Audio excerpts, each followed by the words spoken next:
two. Champagny for the win. No good. And Minnesota steals game one. We had 7 guys in double figures still with the shooting from the 3 like that. Victor and De'Aaron were 0 for 12. Got to watch it back, but at the moment I felt like they were all rhythm good shots, and I trust that they'll make shots. We have to be better. We need to figure out before 48 hours what we can do better, and I got no doubt that we will. I trust us. WOAI Spurs Radio, Game 2 tonight between San Antonio and Minnesota. Along with Michelle Smallman, Courtney Cronin in for Chris Canty today. Evan Cohen with you. A quick question, because you heard Mitch Johnson, head coach of the Spurs there. Mm-hmm. Does every NBA coach this time of year have a sore throat?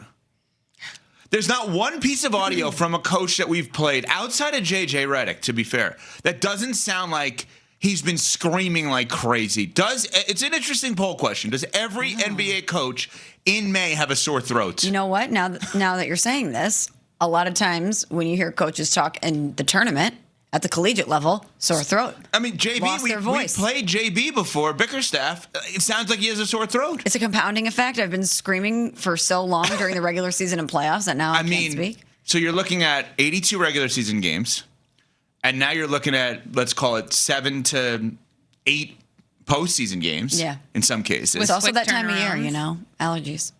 What did you say? Quick turnaround. You're playing every other night. I mean, Michelle, if this was in Who Said It and you guessed PJ Carlissimo, you may be right. Could write on any of these. That's true. Yeah. I'm just saying. And Vegas East, have you guys found that every single audio bite we've played has been a coach with a sore throat so far? So far, yes. And I think there's still some coaches that coach in the NBA for a long time who just have sore throats all the time now. Permanent sore throats. All the time screaming for 20 straight years. Yeah. Wow, I don't know. Just thought about observation. Yeah, because I'm struggling with it today too a little bit. But she's been screaming related a lot. to you screaming at NBA players. I don't know. You've just been screaming at NBA. Well, you were at the Knicks game. I was gonna say I was at the Knicks game. Were you screaming at the Sixers the other night? I didn't have to. Hey, sorry. Terrible. All right. Sorry to noted Sixers fan Pat Costello. That was Cam. All right. I know. But I know that obviously Pat didn't care. Yeah, he doesn't care. He was cheering.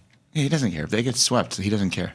It's really interesting. Yeah, it is interesting. All right, anyway. Kendrick Perkins, ESPN NBA analyst, was on First Take, and he was talking about the Spurs and the Wolves tonight and game number 2, and had this to say about San Antonio. This team is playing like the underdogs with an edge. And I'm telling you right now, if the San Antonio Spurs don't get game 2, it is a must-win situation. They're going to get swept. They are going to get swept. This team means business. I know it when I see it, and I'm telling you the real. Second part, I don't know how anyone could argue. Minnesota means business.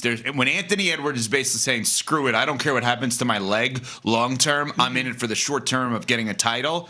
I mean, kudos to him. I love it. So they mean business. And they have tonight, 9:30 p.m. Eastern on ESPN. The game before that, 76ers and Knicks at 7 p.m. Eastern. Could the Spurs get swept, Smalls? They definitely could. I don't think it's going to happen. I would be surprised if they don't pull out a win. However, what Perk said about this team is right. This is a team that keeps finding ways to win. They feel like one of the more dangerous teams left in these playoffs. Whether it's Minnesota, you're saying? Minnesota. Yeah. Okay. I mean, they have it all. They have night after night, they show their toughness. They find themselves out of any situation. It doesn't matter if Ant is out. It doesn't matter who is down. It's next man up, whether it's Ayo Dosunmu who comes off the bench and gives you 43. If it's Terrence Shannon Jr., you get Gobert's defense. They continuously find a way to win, and they're scrappy, and they're tough.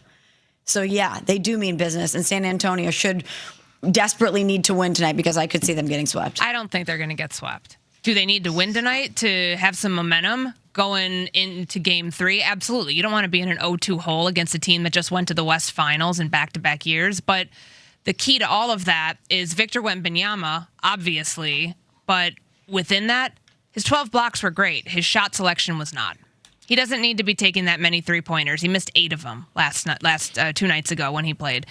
The physicality in this game is going to be on display throughout however long the series goes. So with Stephon Castle, I mean, he fouled out the other night. Dylan Harper had was playing with 4 fouls. You've got to find a way to work around some of the foul issues that they had, which calls for adjustments. And I do think that after you get punched in the mouth in game 1, a competitive game, a really fun game, frankly, for all of us watching, because it was back and forth, a Wolves team that just will not quit, but a Spurs team that wouldn't quit either. So I don't think in any way this can result in a sweep, but they're going to be feeling even more pressure on them, very obviously stated, if they go down 0-2. I just don't think that that's realistically going to happen because they have something that other teams don't have. Yes, Rudy Gobert is fantastic, and he has been the MVP by and large throughout the first, however many games for the Minnesota Timberwolves in this postseason. But Victor Wembanyama is the defensive player of the year. His defense is what can create the offense on the other side. He just has to be better when he's taking his shots and deciding where he's going to shoot from. I think there's a better chance that San Antonio wins this series in 5 than San Antonio getting swept in this series. The reality is neither of the two are going to happen. I don't know how we take game 1 and make the leap of a sweep. I think Perk's second point is really, really important, though. This Minnesota team needs to be treated like a title contender because they hovered for each of the last 2 years, and the word I'm going to keep using with them, they are fearless. This team will not back down to anyone, and they believe they can beat anyone. That said, the idea of sweeping San Antonio, to me, feels a little much. Now, there is an overriding theme, Nuno, our producer, that needs to be asked. Nuno.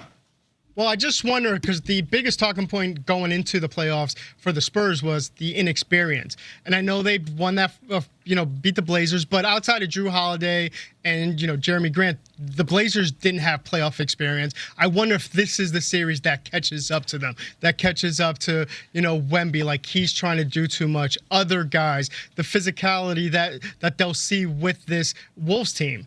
Yeah, I think it is a fair question. I think if we're going to sit there and say that Wemby is beyond his years, both physically and mentally, that doesn't mean they can't lose this series. It means the reason they lose this series cannot be based on lack of experience, right? Which would be, let's just run it back the exact same way we did in game 1 and lose it that way because, that's just what we're going to do. No, things have to be done differently. Mitch Johnson, who's done a phenomenal job in replacing Greg Popovich, he has never talked about it, ever. And I would say 9 of 10 people right now probably don't even know who that is. And he's the head coach of the San Antonio Spurs. I'm not making fun of the audience or of Mitch Johnson. I'm saying he's not a household name like his predecessor was, right? But he's got to say to Wemby, you're 7'5", no one can stop you, get near the basket, right? That would be experience, making adjustments, etc. The inexperience would be just doing the same thing you did in the last game and just think it's going to work better this time, which I don't think they can do.